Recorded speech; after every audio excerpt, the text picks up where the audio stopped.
Pemirsa di Breaking News kali ini bersama saya Selina Alia. Update terkini berita, Kementerian Luar Negeri Republik Indonesia menyampaikan keterangan pers terkait serangkaian pertemuan KTT ASEAN di Laos pada 10 Oktober 2024. Berikut Breaking News selengkapnya.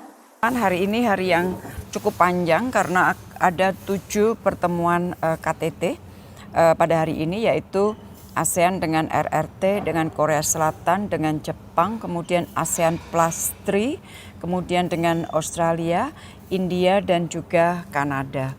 Nah, saya ingin menyampaikan di dalam semua pertemuan tersebut pesan untuk terus menjaga perdamaian dan stabilitas kawasan selalu disampaikan Pak Wapres. Jadi di semua pertemuan Pak Wapres terus menyampaikan pentingnya kita semua menjaga perdamaian dan stabilitas kawasan.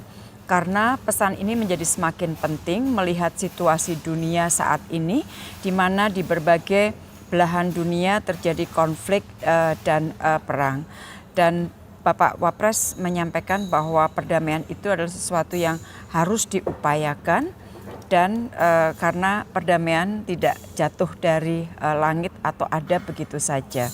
Jadi sekali lagi budaya bicara, dialog yang terus dibangun oleh ASEAN sangat diharapkan karena kita yakin bahwa itu akan berkontribusi banyak dalam upaya kita memelihara perdamaian di kawasan.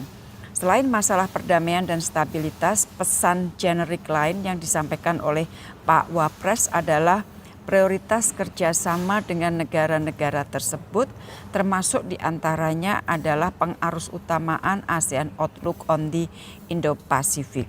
Jadi di setiap pertemuan, hampir di setiap pertemuan ASEAN dan ASEAN Plus, baik Plus One maupun APT, isu mengenai ASEAN Outlook on the Indo-Pacific selalu disebut oleh para leaders. Kemarin sudah saya jelaskan turunan di KTT ini bentuknya seperti apa.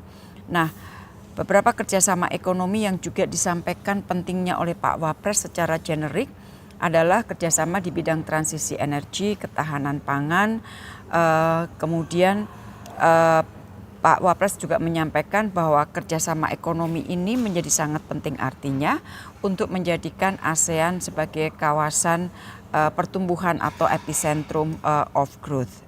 Selain tadi mengatasnamakan ASEAN, dalam kapasitas sebagai Indonesia, beliau menambahkan 2 hal. Yang pertama adalah pentingnya kita menghindari kebijakan pertahanan yang dapat memicu perlombaan persenjataan dan ketegangan di kawasan. Dan yang kedua, Bapak Wapres meminta dukungan Australia untuk isu Palestina, termasuk isu yang terkait dengan pengakuan terhadap Palestina. Untuk ASEAN India, kemitraan ASEAN India ini sudah menjadi bagian penting dalam membangun kawasan yang damai, makmur, stabil. 3 bidang yang ditekankan, pertama kerjasama maritim. Indonesia mendorong kerjasama konkret di bidang konektivitas maritim, ekonomi biru termasuk infrastruktur perikanan. Kemudian yang kedua adalah ketahanan pangan.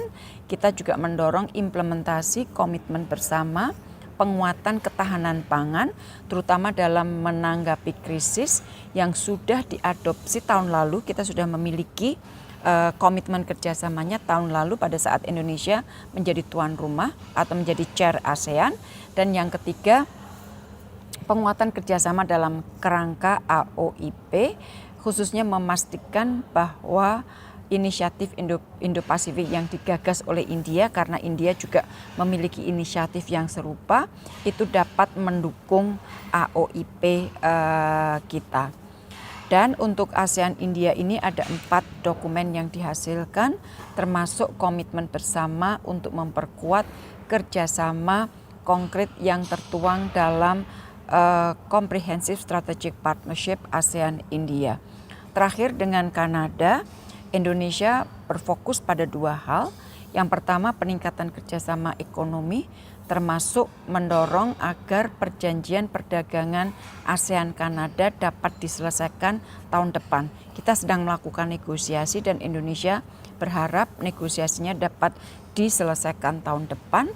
Kemudian yang kedua adalah kerjasama ketahanan pangan. Indonesia menyampaikan kehadiran kantor pertanian dan agripangan Kanada di kawasan perlu dimanfaatkan untuk mendorong kolaborasi teknologi pertanian dan sistem pangan yang berkelanjutan. Untuk ASEAN Kanada ada dua dokumen yang dihasilkan terkait dengan penguatan konektivitas dan ketahanan kawasan. Jadi secara wrap up dalam 7 pertemuan ini dihasilkan 31 outcome documents. Jadi itu yang perlu atau dapat saya sampaikan untuk hari ini teman-teman. Pemirsa, demikian breaking news hari ini bersama Java Televisi Studio Jawa Timur. Saksikan terus breaking news selanjutnya. Pemirsa juga dapat melihat berita di laman website Java TV www.javanewstv.com atau di YouTube Java Media 1 TV dan Java Televisi, serta di seluruh akun sosial media Java Televisi. Saya dan segenap tim redaksi Java Televisi pamit undur diri. Sekian dan terima kasih.